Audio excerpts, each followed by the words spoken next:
Welcome to the Rap Soul Podcast, where we dive deep into the world of music that moves our hearts and gets our feet tapping. This is the intersection of rap and soul music from the 80s, 90s, and 2000s. We appreciate you for listening. Share this podcast with a friend or family member who loves music as much as you do. The podcast is hosted by 12 Kyle. Next up, the Rap Soul Podcast. What's up, y'all? It's your boy 12 Kyle from the Rap Soul Podcast. I want to thank each and every one of you for tuning in as you do each and every week. I really do appreciate it. I also wanted to offer a programming note. This particular episode, the Rap Soul Podcast Classic, is an old episode. And for some, it may have been something that they've heard before because it was initially on the flagship station, the 12 Kyle Podcast, back in 2016. But I wanted to give it to you guys here because the thing is that many of you didn't know my podcast existed in 2016. And the great thing about these episodes is that the information has not changed. It's not dated, and it's going to sound and feel as fresh as it did back then. So sit back and relax and check out this new episode from the Rap Soul Podcast Classic. I appreciate it. 5,000. Yo.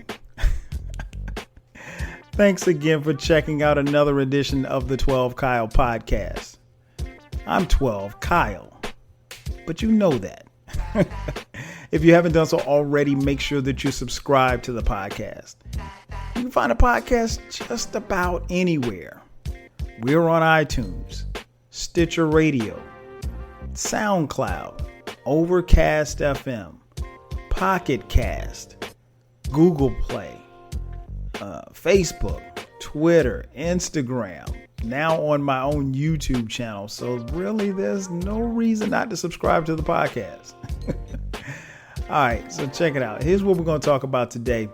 If you've been listening to the podcast, you know that this what we're doing now is featuring some albums this year that are actually turning 20 years old. Hip hop albums that are turning 20 years old. And today we're going to talk about one, July 2nd, 1996. De La Soul drops Stakes is High. And it's crazy when you think about it, because it's like you think to yourself, damn, it's been 20 years. But it actually has been 20 years.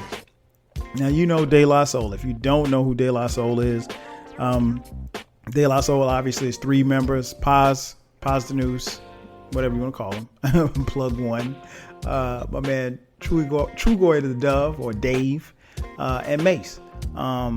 Three cats from Long Island, and they let you know that they're from Long Island. And of course, obviously, the group was formed in 1987. Now, what's interesting about this particular group and this particular podcast is that, unlike some of the other ones, podcasts that we've done, artists were on their first album, second album, so forth and so on. This was actually De La Soul's fourth studio album. They had dropped 3 Feet High and Rising in 1989, came back in 91 with De La Soul is Dead, and Balloon Mind State in 1993. So this was the fourth go round. One of the things that stood out about this album was the absence of Prince Paul, the guy who actually founded the group, legendary Prince Paul. So that was crazy in and of itself, but you have to kind of remember what was the backdrop of what was actually going on in July of 1996.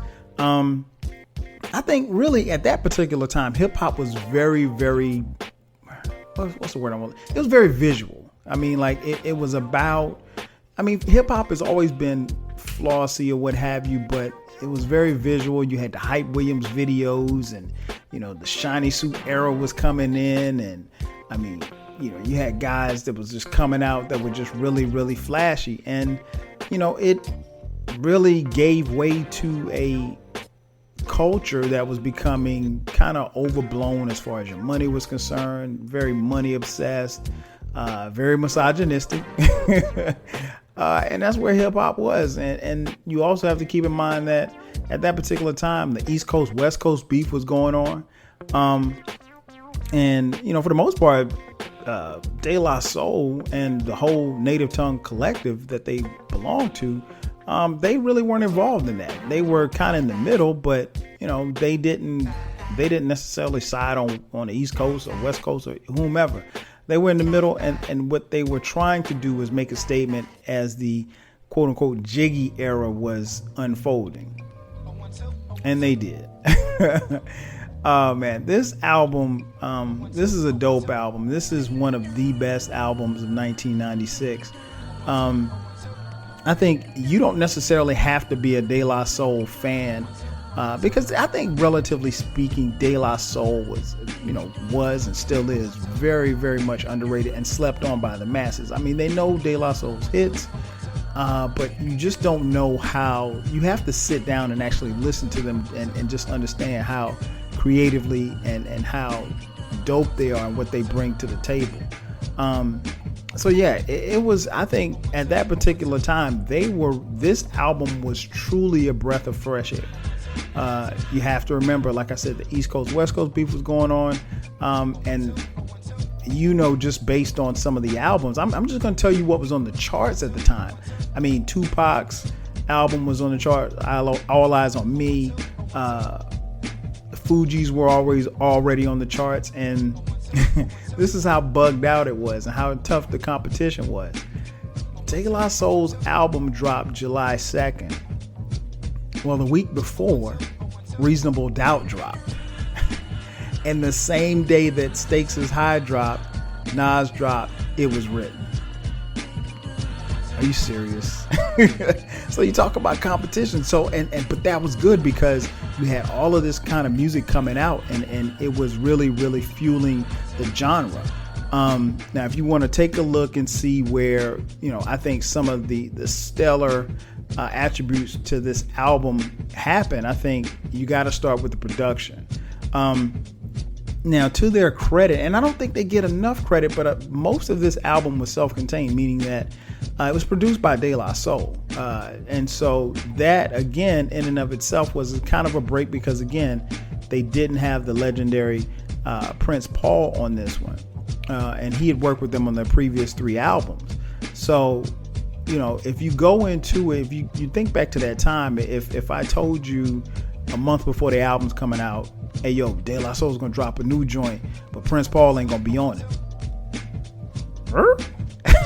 I mean, like, you'd be looking like you're crazy because he was heavily involved in all of the 3 projects prior to this album.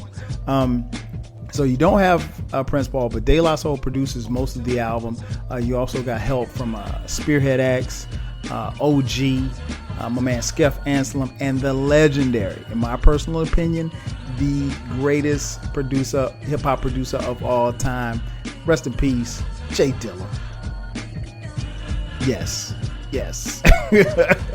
That's my man. So I thought the production, man, it really, really flows well throughout the album. And I think one of the things that kind of stands out is that the production, for as dope as the production is, it does not override what they're talking about lyrically. And De La Soul used this platform basically this album more or less was a mirror, if you will, to show hip hop where it was at the time and where it was actually going. And I think when you're speaking and you're diving into the lyrics, I think sometimes it's easy to get lost, particularly if you have a dope beat, because a lot of times the first thing people are going to hear is the dope beat. They're not going to be checking for your lyrics.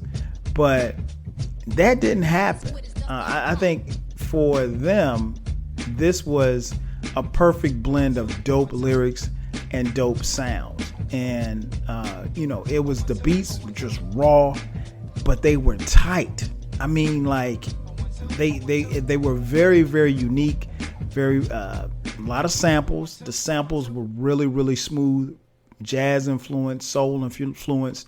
But again, they did not override what De La was, rapping about or anything like that. They didn't get lost in their beats. So, and that tends to happen. It didn't really happen a lot so much in the mid 90s. It did somewhat as you moved into the 2000s. But yeah, this was an incredible album, and like I said, it begins and ends with the production. Then you go down the track listing, and I mean, I could literally talk for an hour about each song. I won't for the sake of time, but this is an incredible album, man. I mean, first the album starts off with the intro, and I thought the intro was really, really cool because if you listen to the intro starts with snippets, and it's just dialogue of people who are talking about the first time that they heard KRS-One's Criminal Minded. And in my opinion, Criminal Minded is one of the probably top 10 hip hop albums of all time, right? So you got that. And that was really, I thought that was dope at the time because it was their way of paying homage to KRS-One, an MC who, preceded them. And now keep in mind, this is 1996. So, and they came out in 87. KRS said they've already been out, but, technically he's one of their contemporaries, but they're still showing him love. And I think that's really what hip hop was about, particularly in 1996. If you could show that love and continue to, push the culture, if you will. So then you move on to the next song, Super MCs. The chorus alone brings you, I mean, it's a tight beat. Nice samples from I think they sampled Run DMC, they sampled Lottie Dottie, a couple other songs too as well. Adventures of Super Rhyme by Jimmy Spicer. So I'm getting sidetracked here. That song I thought was dope because they said whatever happened to the MC, and then they said MCing ain't for you. And again, I think this is dope because what they're doing is hip hop at that particular time. Hip hop was changing. It was moving in a different direction. Some would say that hip hop was losing its lyricism. And you could make a strong case that it was. But I think that was De La Soul really talking to the industry. Whatever happened to the MC? MCing ain't for you. You out here talking about you an MC, but MCing ain't for you. So, again, I thought that was dope. Dope track. Then you move on. Well, actually, you know what? Let me give you a little bar. One of my favorites. I said I wasn't gonna do this, but I'm gonna do it anyway. One of my favorite bars. Paz says, he said, within this program of rap, I'll eradicate the glitches. I'm dark like Wesley, but I be sparking more bitches.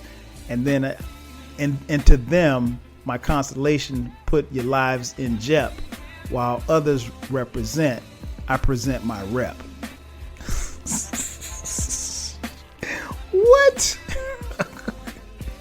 That was dope. That's like my favorite line in that song. So then you move on to, and I could do this for every song, but I'm not. Then you move on to track 3, The Business, which is with my man Common. Man, this joint is so dope. I mean, first the beat comes in, doom, doom, doom. I mean, like, if you can't bob your head to that, something's wrong. I mean, that beat is the essence of what I think, hip hop is. That's a dope ass hip hop beat. And, Common's on there. And anytime you can get other, I mean, like, De La was they're two dope MCs within their own rights. And so, if they put somebody on a track, like you had to spit. You couldn't come on there half stepping with De La. So my man Common jumped on there. He said, I peep game like a referee in sole control of my destiny. In the best out of 3 out of 5, I whoop anybody's ass in NBA Live. Oh my God, are you serious? NBA Live was the joint in 1995-96. I personally spent many hours playing NBA Live, and I pretty much whipped everybody's ass that I played. So that line had me hooked, man. I told you guys before, like a lot of times I look for a hook, a little bar or two that'll kind of reel me in, man. That when he said that, I was like, yo, and I was like, yo, I'll play Common NBA Live. I'll whip his ass. Then you move on. Once again, Long Island, the next track, another banger. Then you get to number 5, Internet, man. The Internet is like, it is the quintessential De La banger, man. It's one of those joints where like you'll hear it, like you can hear it at like 10 o'clock, and then like 2 o'clock, it's still in your head. You're like, the Internet, what? The Internet. That's my joint. And again, I could break down every facet of the song, but I don't want to make a 2-hour podcast. Then the next song is The Breaks. Another type one. They kind of pay homage to using the sample from Curtis Blow's The Breaks. I mean, man, it's so many. When you listen to that song, it's so many bars in that one where you just, I mean, those guys, they hook you in. Plug 1 and 2, man. I mean, what can I say? I could go on and on about that track. Dog Eat Dog is the next track.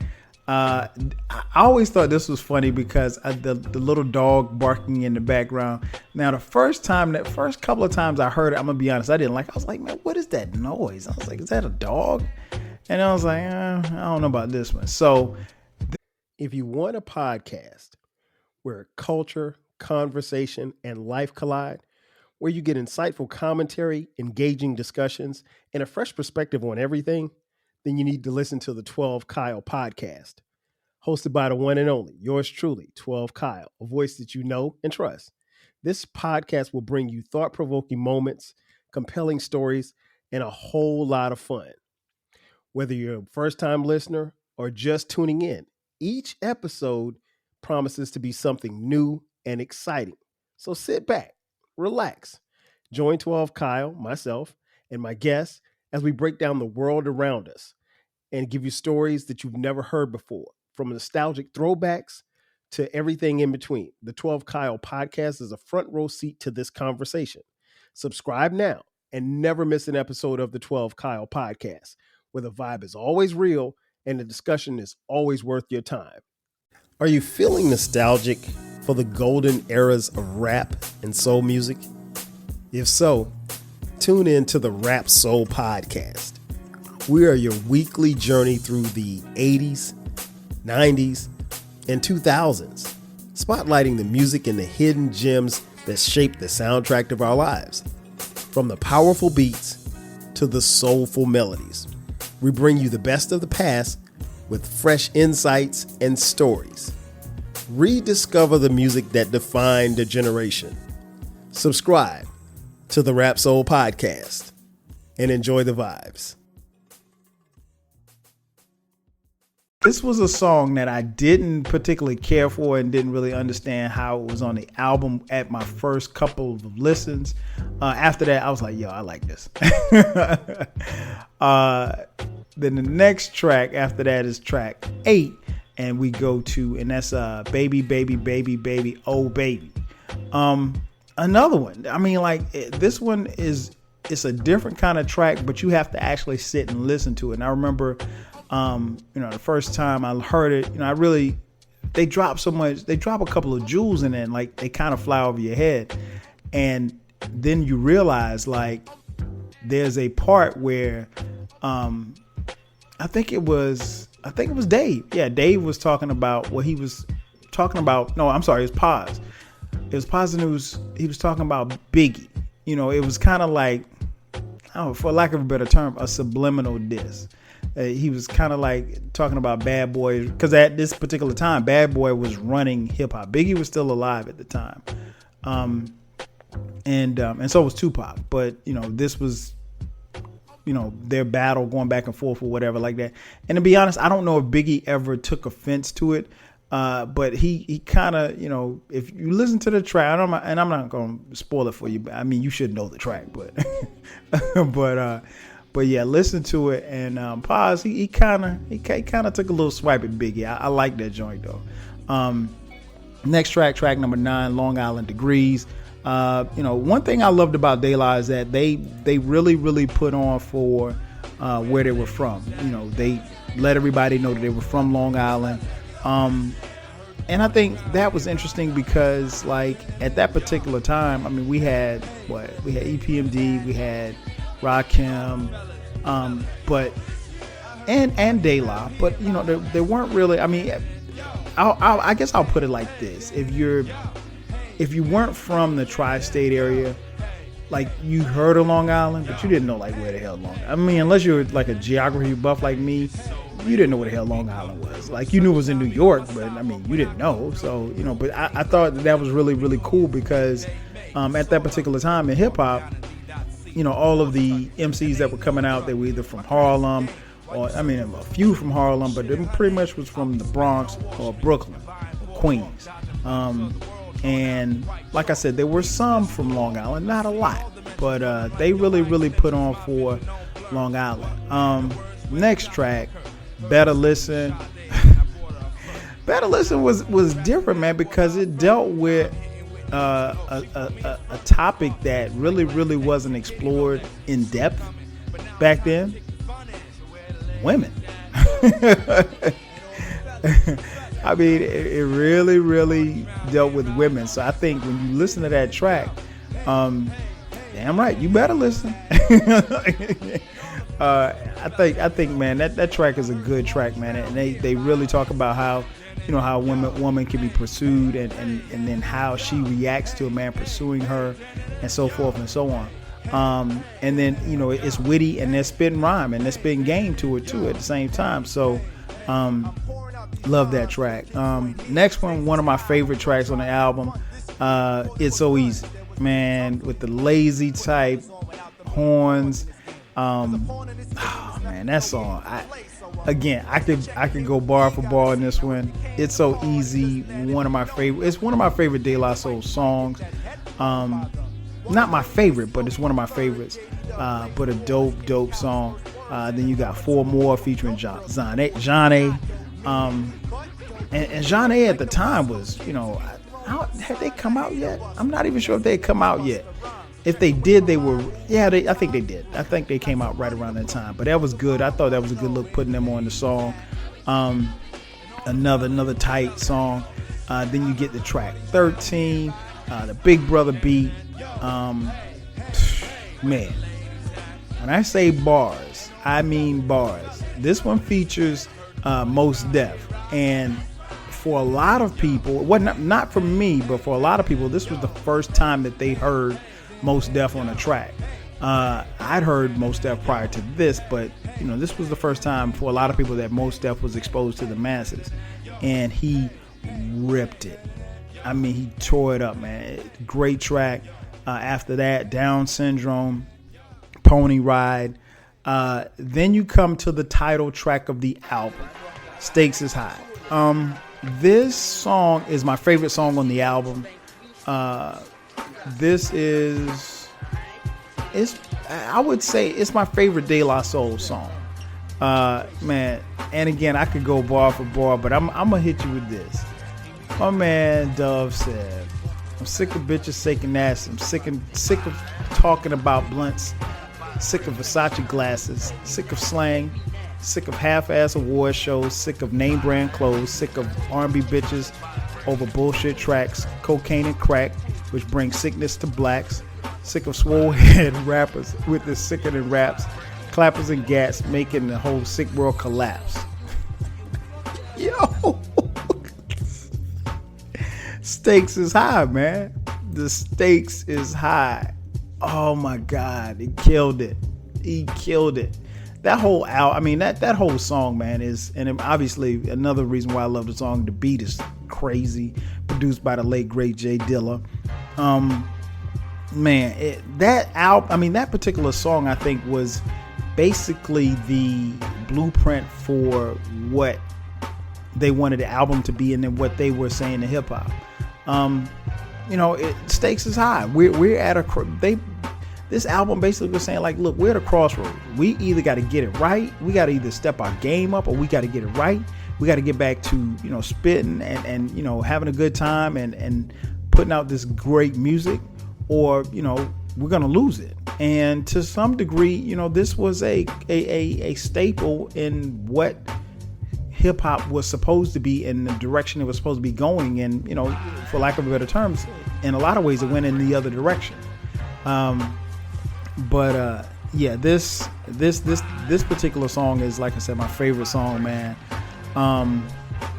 And I always found it interesting that, if I ever got a chance to, meet one of the guys from De La Soul, I would ask any of them, Dave, or I'd ask Paz or Mace, why would you put Stakes is High at the end of the album? I always thought that was interesting, and I mean, like, from a fan's perspective, I love it because it became, like I said, one of my favorite songs. But it's at the end of the album. There's only one of the track, which is Sunshine, which is a great closure to the album, I think. But man, I would like to know that, because I think there has to be some reason. Because normally when you have, like, I guess, like a lead song, and this song obviously was released and they did a video for it, so forth and so on. But yeah, it was on the album. It was actually track 16 of 17. So I thought that was interesting. So yeah, that is I mean, like I said, man, incredible song, incredible closure to an incredible album. I tell you what, we're going to take a quick commercial break, come back, and I'll tell you why I think this album's relevant and, what impact it had on 1996. Hang on a second. We'll be right back in a second. Was there a particular song or artist that made you feel like this is what I want to do? Like, I want to rhyme? In the early days, man, it was just such a phenomenon. You did it. It was just like breakdancing. Like, you had to do it, and then all of a sudden, whoever was really good at it, they kept doing it. So it was kind of like that for us. I think it's like everyone, it just touched, went from, super rapping with Grandmaster Flash on to, like, whether King Tim or Sugar Hill Gang, when it just came about and you heard the tapes and people DJing, you just wanted to do it. You know what I'm saying? You wanted to be a part of that. I mean, I don't even know if they felt that way. Like, even when it really first approached, it wasn't even MCing. I wanted to DJ. Like, the DJ was the man. Like, being able to cut and listen to tapes, you cutting back and forth, and someone on mic was just doing echoes. I mean, I wasn't even really thinking from a lyrical standpoint. But hip hop just touched you like that. And when you realize, when a friend of yours would be like, yo, you beatbox well, or yo, you can DJ well, then you start getting that positive affirmation, like, yo, okay, let me keep trying it and let's see where we can go with it. And just like that, we're back. As I mentioned at the top, we're talking about Stakes is High by De La Soul. The album dropped July 2nd, 1996. So it's 20 years old. My thoughts on the album are pretty simple. I think this was a dope ass album. I think first and foremost, man, the album is lyrical, and for someone like me who really appreciates lyricism, I still go back and listen to this album quite often, and I think every time like that I listen to it, I hear something different that I didn't hear before, and I've listened to it, hundreds of times. And I think that's one of the great things about hip hop, when you can go back and listen to something that you haven't, that you're very familiar with, but you haven't heard it in a while or what have you, and you listen to it and you pick up on little subtleties of maybe a verse here or a word here that you didn't pick up on before. I think that's one of the beauties of hip hop and the musical genre that we have. So the music, I think, like I said, the production is tight. I think, first and foremost, Dave and Paz, they're very complex MCs. They don't have similar styles, but they fit very well together. And I know that those guys, they probably could have done, maybe wanted to do, big solo projects or whatever. And I don't know if the masses would have flocked to them the way that they did De La's projects. But, obviously both of them can hold their own. It's not like, you got one guy in the group that can really rap and one guy's, all right, that type of thing. No, both are very, very well accomplished MCs that can hold their own, that can spit flames. So I think more than anything else, that's what you get from them on every song, is the fact that, you're not going to have a song where plug one is down and plug two is up, or vice versa. They're going to give you raw De La Soul, raw material, and just, like I said, great lyrics. So that's one of the things I think that really stood out about this album. I think part of the reason why it's as relevant as it is and as it was in 1996 and how it is today is because, like I mentioned earlier, De La Soul with this album, they basically held a mirror up and they said, look, even, and again, like I said, you look at some of the songs and there was a couple of references. They weren't mentioning anybody by name, but I felt like they took a couple of shots at Bad Boy and maybe, I don't want to say Jay-Z because he wasn't out yet, but the Shiny Suit era, they took shots at that and they took shots at people who weren't lyrical because they're like, look, we're lyrical. This is what hip hop was about. If you want to listen to that, hey, be my guest, but we're going to show you what the industry is turning into. And, they, in a lot of ways, De La Soul with this album, it was a cautionary tale as to where we were headed, where we were getting away from lyricism and we're getting more into the commercialization of, hip hop. And, unfortunately we took that turn and, we've been, we've been turning ever since. So, I think it's, I think that's what this album represents. And I think that in and of itself, because De La Soul was very well accomplished, you can make a case that, I definitely know 3 Feet High and Rising, classic. De La Soul is Dead, classic. This album here, Stakes is High, to me, if I had to give it mics, I would probably give it 4.5 mics. And that's not to say that, there's some that would give it 5 mics. There's some that would give it 4. It just really depends on who you ask, but I don't know anybody that would say like, yo, this is whack. Because it's not. That's why. It's not a whack album. This is a dope album. And then, lastly, I think one of the things that people have to understand too is when you listen to this album, you also have to look at what was going on. This album dropped in the summertime, and as I mentioned earlier, in July, sandwiched between Reasonable Doubt, It Was Written, and Outkast's ATLians. So, I mean, you've got these albums coming out back to back to back to back. And, not to mention, as I mentioned, Tupac was on the charts. Biggie was charting. I mean, so there was a lot of competition. And this album more than stands up to the competition. It holds its own. Again, this is one of the best albums of 1996. Period. I don't know how to say it any better. This is one of the best albums. And keep in mind, all of the albums that I've mentioned, this is one of the best albums in 1996. And I think one of the things, that really stood out to me about this album is De La Soul. Not only were they saying, hey, we're dope, we're lyrical, this is what we do, but you can also sense that De La Soul was concerned about where hip hop was going. Maybe they saw that we were getting ready to get on the whack track. I don't know. But this album, no matter where you slice it, this is a great album. If you haven't listened to it, listen to it. If you haven't bought it yet, buy it, and listen to it. I mean, it's the essence of MCing. And I think in 1996, that's about all that you could ask for. Dope beats, dope rhymes. What more could you want? Thanks again for checking out another edition of the 12 Kyle podcast. I'm your host, 12 Kyle. I'll holler at you next time. 5,000. Thank you for listening. This concludes the episode. Be sure to subscribe to the Rap Soul podcast. You can find the podcast wherever you get your podcasts. Follow the podcast on social media.